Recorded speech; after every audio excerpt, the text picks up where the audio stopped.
JC here. Today we're going to run through how to operate your compressor fridge. Now they've never been easier than this. The Dometic range is actually both 12 volt and 240. However, it'll automatically select. So as soon as you plug in the power, it'll automatically go over to power as long as it's turned on at the power point down the bottom. To turn it on is very straightforward. One button, you just push and hold. Once the Dometic logo comes up, it's turned on. It's that easy.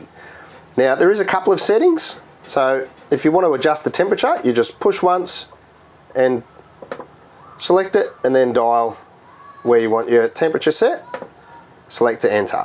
If you want to adjust the settings, push once, dial down to settings, push again, and then from there you can put it on kid lock if you don't want children mucking around with it, and just return back. That easy, guys. To turn it off, just push and hold.